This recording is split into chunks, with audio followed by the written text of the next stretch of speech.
January 24th. Job's sixth speech, a response to Bildad. Job chapter 19, verses 1 through 29. Then Job spoke again. How long will you torture me? How long will you try to crush me with your words? You've already insulted me 10 times. You should be ashamed of treating me so badly.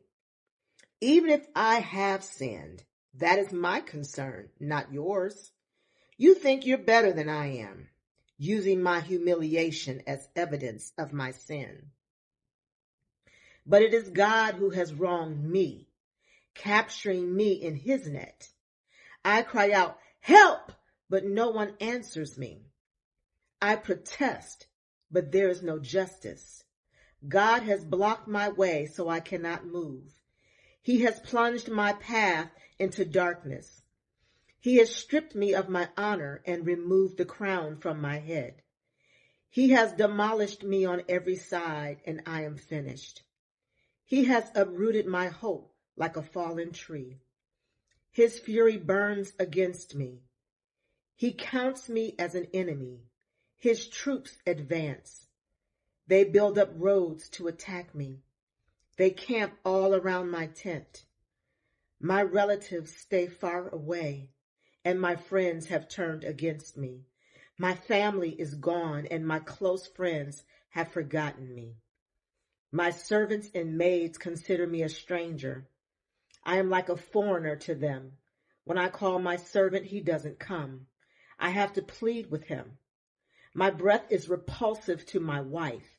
I am rejected by my own family. Even young children despise me. When I stand to speak, they turn their backs on me. My close friends detest me. Those I loved have turned against me. I have been reduced to skin and bones, and have escaped death by the skin of my teeth. Have mercy on me, my friends, have mercy, for the hand of God has struck me. Must you also persecute me like God does? Haven't you chewed me up enough? Oh, that my words would be recorded, could be recorded. Oh, that they could be inscribed on a monument, carved with an iron chisel and filled with lead, engraved forever in the rock. But as for me, I know that my Redeemer lives, and he will stand upon the earth at last. And after my body has decayed, yet in my body I will see God. I will see him for myself. Yes, I will see him with my own eyes. I am overwhelmed at the thought. How dare you go on persecuting me, saying it's his own fault? You should fear punishment yourselves, for your attitude deserves punishment. Then you will know that there is indeed a judgment. Zophar's second response to Job, Job chapter 20, verses 1 through 29. Then Zophar the Naamanite replied, I must reply, because I am greatly disturbed. I've had to endure your insults, and now my spirit prompts me to reply.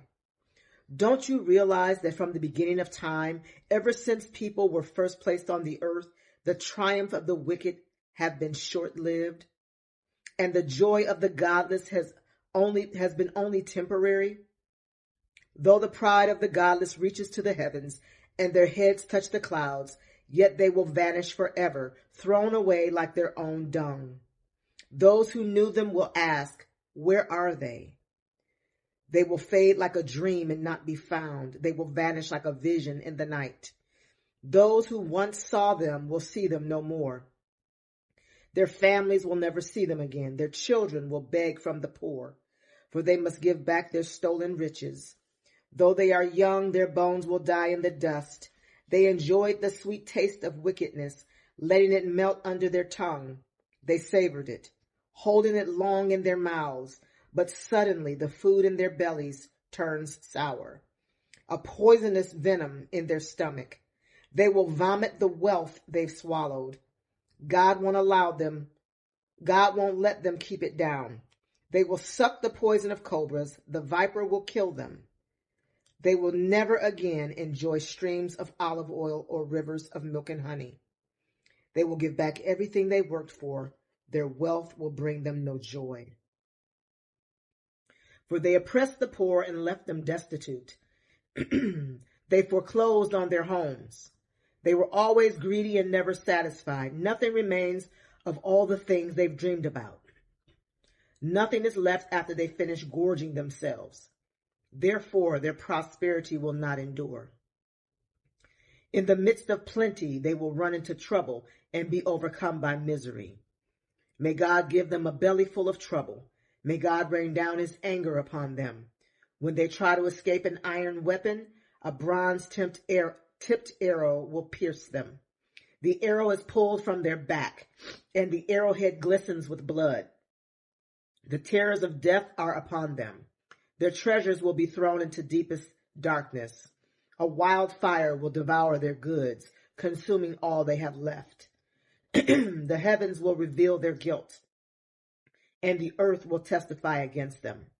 A flood will sweep away their house. God's anger will descend on them in torrents. This is the reward that God gives the wicked. It is the inheritance decreed by God. Job's seventh speech. A response to Zophar. Job chapter 21, verses 1 through 34. Then Job spoke again. Listen closely to what I'm saying. That's one consolation you can give me. Bear with me and let me speak. After I have spoken, you may resume mocking me. My complaint is with God, not with people. I have good reason to be so impatient. Look at me and be stunned. Put your hand over your mouth in shock. When I think about what I am saying, I shudder. My body trembles. Why do the wicked prosper, growing old and powerful? They live to see their children grow up and settle down, and they enjoy their grandchildren. Their homes are safe from every fear, and God does not punish them. Their bulls never fail to breed. Their cows bear calves and never miscarry. They let their children frisk about like lambs. Their little ones skip and dance. They sing with tambourine and harp. They celebrate to the sound of the flute. They spend their days in prosperity, then go down to the grave in peace.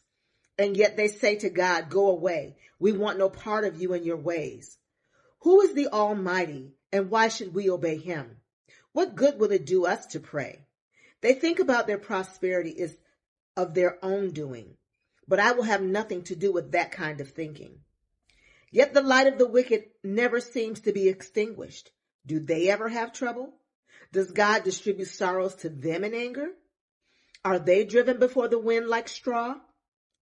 Are they carried away by the storm like chaff? Not at all. Well, you say, at least God will punish their children. But I say he should punish the ones who sin, so that they understand his judgment. Let them see their destruction with their own eyes. Let them drink deeply of the anger of the Almighty, for they will not care what happens to their family after they are dead. But who can teach a lesson to God, since he judges even the most powerful? One person dies in prosperity, completely comfortable and secure, the picture of good health, vigorous and fit. Another person dies in bitter poverty, never having tasted the good life. But both are buried in the same dust, both eaten by the same maggots. Look, I know what you're thinking. I know the schemes you plot against me. You will tell me of rich and wicked people whose houses have vanished because of their sins.